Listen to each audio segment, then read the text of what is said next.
Levy, who is here with us to do a presentation. Jeremy's been to the last couple of conferences, so we've gotten to know each other pretty well. So Jeremy's going to walk through a little bit about his condition and his story. Then Aaron Rosenberg will come up and talk a little bit, and then when we're done with that, we'll do a few breakout sessions. So I'm going to kick it off for Jeremy here, and Jeremy, I'm going to get it started right now. There you go.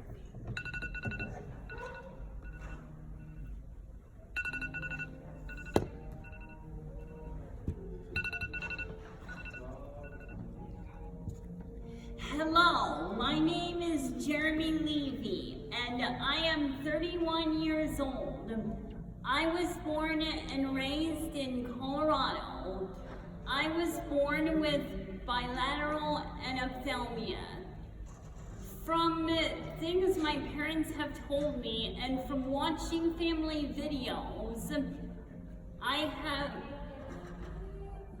both my motor and speech development were delayed compared with sighted children. I began crawling when I was 10 months old, walked when I was 2, and had a 20-word vocabulary when I was 3.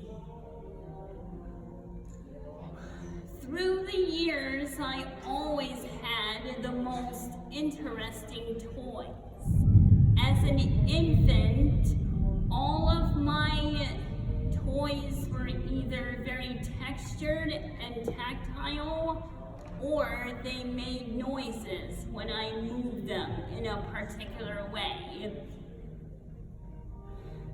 I played with cheerleader pom-poms, handles with bells on them, toys I had to squeeze to make noise, and of course, toys that I could put in my mouth and chew on. As I got older, Jack-in-the-Box, stacking pails, and shaped puzzles were some of my favorites. Stuffed animals are other toys that I enjoy collecting and playing with. Some of my toys were appropriate the way they came, and others needed adaptations to make them meaningful for me. My grandpa even made a beeper and put it in a Nerf ball for me. In elementary school, all the kids liked to come to my house because they liked to play with me and my new toys. Show of hands, how many people think I was a cute child?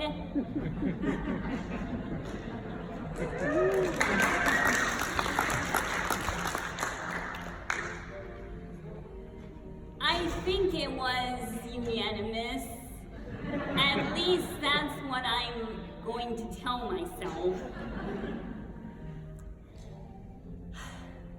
My mother, Audrey, thought tumbling classes would be good for my motor development and socialization when I was 4. Tumbling classes eventually turned into gymnastics classes.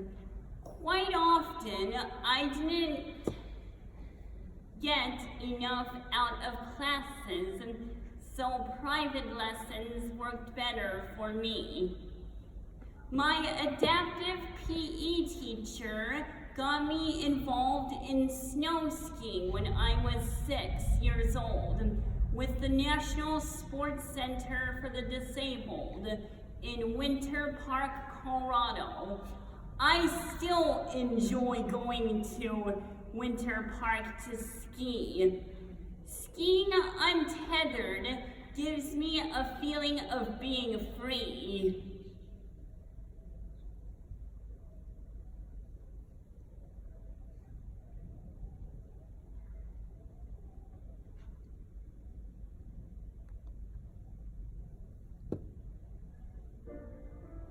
I also began taking piano lessons when I was 6 and still take lessons weekly.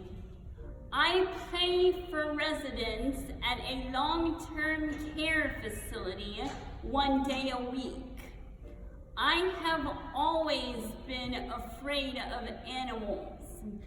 When I was 16, with a great deal of support and patience, I overcame my fear of horses and began therapeutic horseback riding. I even went riding in the mountains of Hawaii during my last visit. I attended my neighborhood public schools for my elementary and middle school years. Over time, my neighborhood public schools didn't know how to teach concepts to me, and it became frustrating. During 8th grade, I transferred to the Colorado School for the Deaf and the Blind. This meant that I wouldn't be home Monday through Friday. The trade-off was worth it because they really knew how to teach me. I recently graduated from Pikes Peak Community College with a certificate in radio broadcasting. Tandem cycling is another activity that I really enjoy.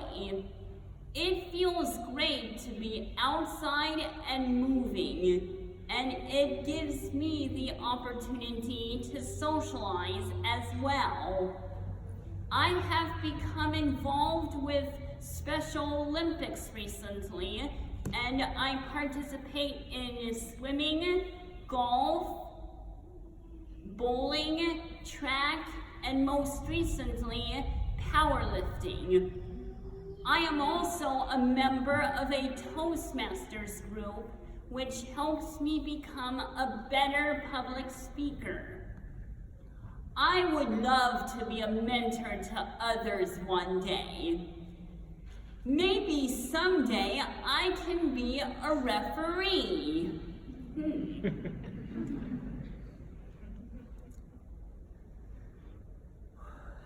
I have been traveling ever since I was born. I enjoy exploring new places and also enjoy going back to places I have already been.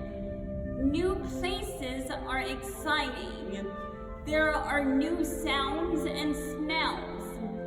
It's fun to visit places, and the smell of the airports is like a welcome back greeting to me.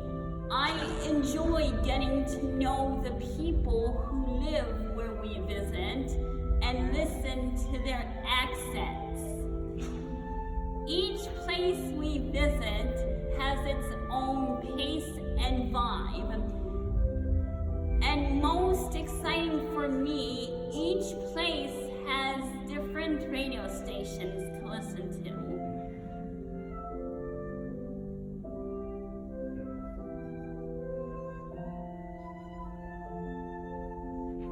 Some of my favorite places to visit are Hawaii, Florida, California, New York, and Mexico. I'll have to admit that I get both excited and maybe a little bit apprehensive about traveling to new places.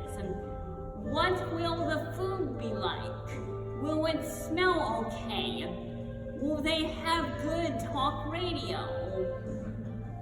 Will my dad snore?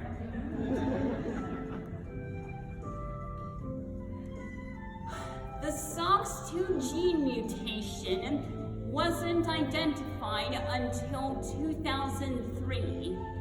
Early in 2013, one of my doctors suggested that I see a geneticist for genetic testing. That's when my parents found Tanya and Dr. Schneider. Genetic testing provided a new diagnosis of SOX2 anophthalmia. This diagnosis helped to explain why certain daily living skills and some concepts were difficult for me to get. It wasn't because I wasn't trying or working hard enough.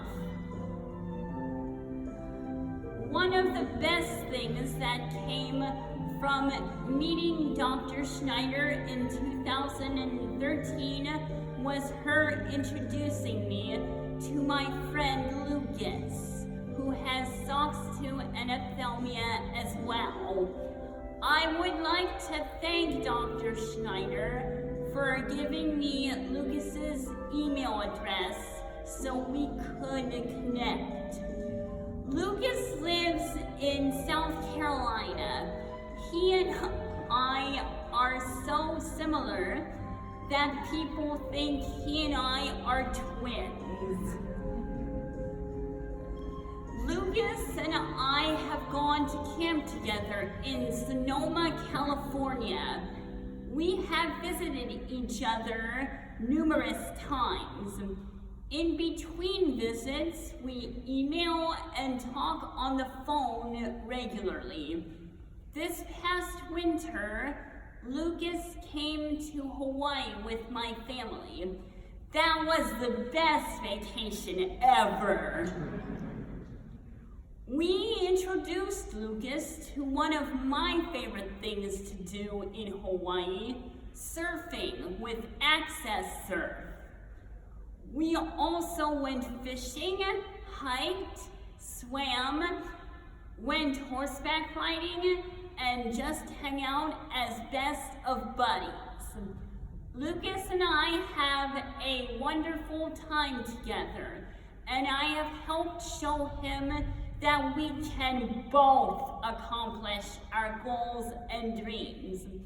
I have had a lot of family and friends support me in my goals and dreams, especially my grandpa Seymour. I love my life and wouldn't change it for anything.